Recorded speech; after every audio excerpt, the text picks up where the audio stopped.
Capítulo 7. O movimento do Grande Cinturão Verde. Paisagem, natureza e cultura no Sahel africano. Larissa Lima de Souza. Você já ouviu falar na Grande Muralha Verde do continente africano? Caso sua resposta tenha sido negativa, chegou o momento de conhecer essa iniciativa incrível que possui grande relação com a geografia. O Grande Cinturão Verde, como é denominado a partir da língua inglesa, mais conhecido como Grande Muralha Verde, é uma extensa faixa de árvores reflorestadas que foram e continuam sendo plantadas por diversas sociedades africanas no Sahel, uma região semiárida que se estende de leste a oeste do continente e está situada entre o famoso deserto do Saara e as áreas tropicais do sul, sobretudo com a presença de savanas. Comumente, o Sahel é representado de forma negativa nos veículos de comunicação internacional, assim como os livros didáticos, sendo associado a uma região problema, cuja população precisa lidar com a fome, conflitos interétnicos, fundamentalismo religioso, entre outras questões. No entanto, o objetivo desse texto é mostrar que nessa região do continente africano também existem iniciativas positivas que buscam lidar com alguns desafios socioambientais, como a crescente desertificação, a partir da coletividade do respeito à natureza, o que foge dos estereótipos citados. Por sinal, o Grande Cinturão Verde constitui um exemplo de protagonismo das sociedades africanas no manejo e na conservação de um bioma com potencial de influência no clima global. A fim de conter o processo de desertificação, a erosão dos solos agricultáveis, o estresse hídrico e a consequente dificuldade das comunidades que vivem nessa região, nos anos 70 foi criado um projeto de reflorestamento da região, o Grande Cinturão Verde. O movimento do Grande Cinturão Verde é, na verdade, uma organização não governamental, ONG, criada em 1970 por Wangari Maathai, de 1940 a 2011, uma professora universitária e ativista ambiental dos direitos humanos e das mulheres nascidas no Quênia, país da África Oriental. Naquele mesmo ano, vale mencionar, ocorreu a Conferência Mundial sobre Desertificação em Nairobi. Colonizado pela coroa britânica entre 1920 e 1924, as condições de vida e hábitos culturais da população local foram profundamente afetadas pela expropriação das terras agrícolas. De acordo com Wangari Maathai, esses imigrantes ganharam títulos de propriedade de terras que se instalaram, fazendo com que muitos habitantes locais fossem removidos em direção às regiões conhecidas como reservas nativas, ao passo que a sua terra era dividida entre os recém-chegados. Maathai, 2007, página 27. Além disso, foram criadas legislações que ampliam o controle dos britânicos sobre a população africana, como a criação de impostos, proibições de lei de circulação pelas ruas de algumas cidades, além dos trabalhos forçados nas fazendas britânicas e de colonos de ascendência europeia. É possível perceber, portanto, como a colonização europeia gerou profundas desigualdades socioeconômicas e territoriais em países africanos em que foi implementada, ou, como afirmava o historiador Walter Rodney, como a Europa subdesenvolveu a África, título de um de seus livros, Rodney, 1975. Em um contexto de intensa grilagem de terras, desmatamento e introdução de espécies de árvores exóticas como o eucalipto e a consequente erosão dos solos, assim como de ocorrência da fome, o que não existia durante a infância de Wangari, e de suas dependências financeiras das mulheres quenianas em relação aos seus maridos, Wangari criou esse projeto no intuito de unir lutas importantes, como o direito à terra para as comunidades locais de modo geral e para as mulheres, proibidas de serem proprietárias até então, a conservação ambiental e o combate ao uso do poder por parte do governo queniano. Como funcionava e o que alcançou o movimento do Grande Cinturão Verde? Desde criança, como filha mais velha, Wangari acompanhava sua mãe nos cuidados com a terra, em uma época que a fome era algo praticamente desconhecido. O solo era rico, de um marrom avermelhado bem escuro e úmido. Maathai, 2007, página 20. Em sua obra autobiográfica, chamada Inabalável Memórias, ela nos conta como a vida no campo influenciou sua vida adulta, assim como relata com detalhes as transformações das paisagens do Quênia após a chegada dos colonizadores britânicos. As ideias do projeto do Grande Cinturão Verde começaram por ser semeadas em 1977, quando Wangari Maathai já atuava como professora de ciências biológicas e decidiu compartilhar seus conhecimentos com mulheres do campo. Como estratégia para gerar identificação e possibilitar o empoderamento feminino, ela realizava palestras e encontros com comunidades rurais na língua local. Sua intenção era mostrar a forte relação existente entre a conservação do solo, a produção de alimentos e a geração de renda. As agricultoras passaram, então, a reflorestar em linha áreas que sofriam com a erosão do solo e a escassez de alimentos. Elas utilizavam principalmente espécies de árvores adaptadas ao ambiente semiárido, com capacidade de armazenamento de água em suas raízes ou troncos, como a acácia. Atualmente, muitas comunidades também utilizam o baobá como uma mesma intenção, além do uso dos seus frutos para exportação. A partir desse projeto de reflorestamento idealizado pela ambientalista queniana, muitas mulheres conseguiram sua independência financeira, ampliaram a renda e a segurança. Anteriormente, elas costumavam migrar com seus maridos para outras áreas em busca de solos férteis.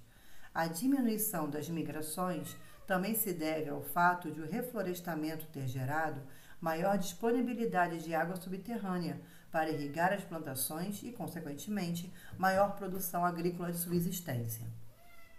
O movimento do Grande Cinturão Verde, infelizmente, sofreu bastante resistência do governo queniano. Sua sede em Nairobi, capital do Quênia, chegou inclusive a ser fechada. Todavia, Wangari e suas companheiras seguiram firmes em seu objetivo e passaram a se reunir na própria casa da professora por pouco tempo. Ao longo dos anos, conseguiram ganhar legitimidade e articularam-se com diversas instituições internacionais que passaram a investir financeiramente na ONG. A articulação com outros países do continente africano resultou em um projeto de reflorestamento de grandes proporções, abrangendo a região do Sahel. O projeto de Wangari foi negligenciado por muitos anos, mas nos anos 2000 foi premiado diversas vezes.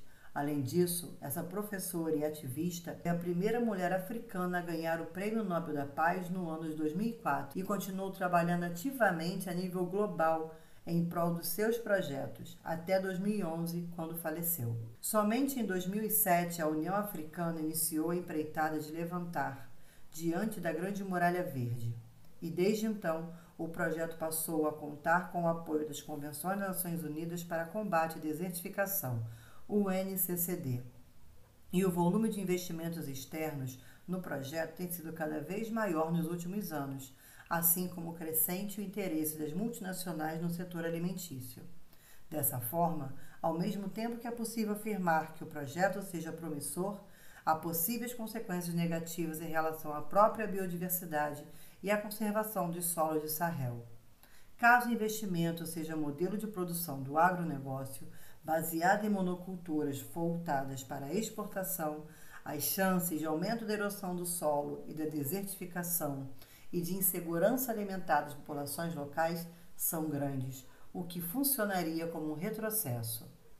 Você pode conferir uma animação sobre Wangari Maathai e a sua luta no Quênia, clicando em http://p.dw.com/p/3xmp8.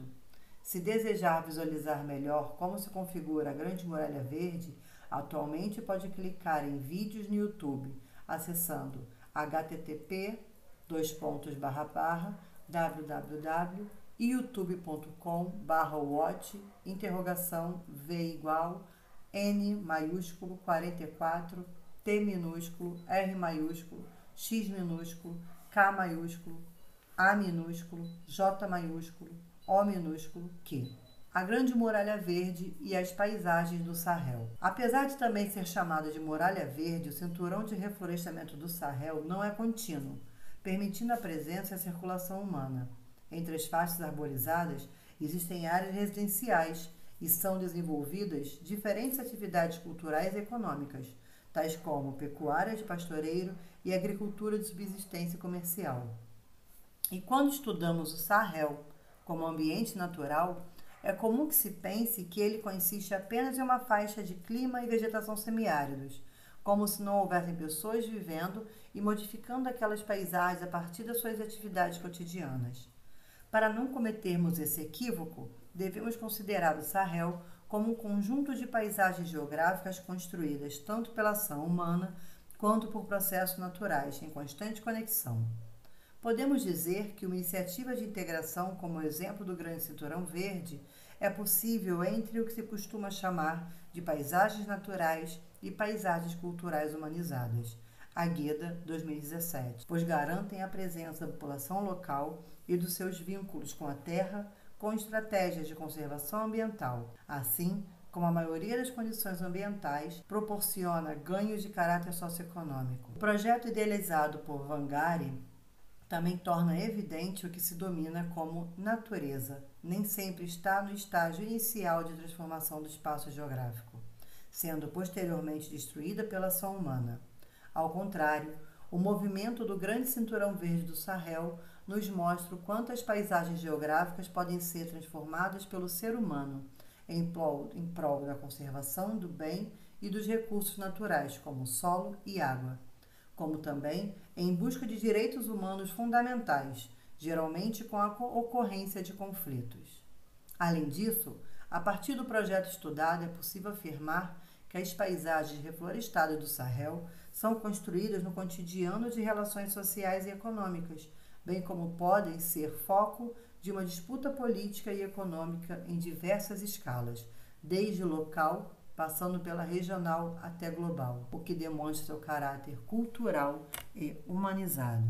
Agueda, Bernardo Cerqueira, Representação em Paisagem, Possibilidade de Construção de uma Perspectiva Integradora, INGEAL-PUC, Revista da Pós-Graduação de Geografia da PUC-Rio, Rio de Janeiro, V10, N18, P. 6 a 28, janeiro a junho de 2017. Guimarães Gene Ferreira, A Geografia entre as Relações Étnico-Culturais. In Nunes, Marcones Denis dos Reis Santos, Geografia e Ensino, Aspectos Contemporâneos da Prática de Formação Docente. Matai Wagari Muta, Inabalável Memórias, tradução de Janaína Sena, Rio de Janeiro, Nova Fronteira, 2007. Rodney Walter, Como a Europa Subdesenvolveu a África, Lisboa, Seara Nova, 1975. Glossário.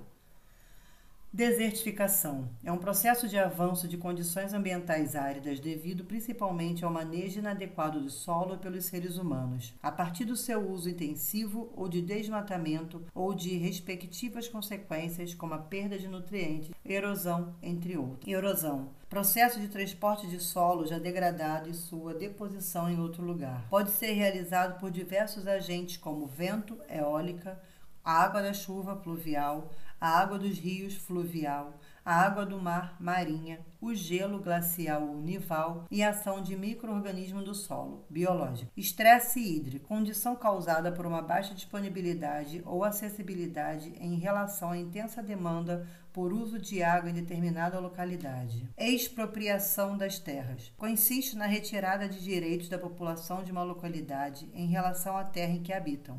Foi uma estratégia muito comum nos países colonizados por europeus, os quais ocupam e tomaram para si o direito de ocupação e uso de terras anteriormente pertencidas à população nativa. Grilagem de terras. É um processo de falsificação de posse de terras públicas ou privadas, assim como a apropriação e a venda de recursos naturais dessas terras. Às vezes, o próprio governo de um país pode se envolver em esquema de grilagem, como ocorreu no Quênia. Baobá é uma árvore de origem africana com intensa capacidade de armazenamento de água em seus troncos, mesmo nas estações mais secas do ano. Possui um caráter sagrado por diversos países do continente africano, assim como no Brasil. O baobá é o símbolo da ancestralidade africana e da resistência negra em nosso país, havendo inclusive alguns exemplares tombados como patrimônio ambiental na cidade de Recife.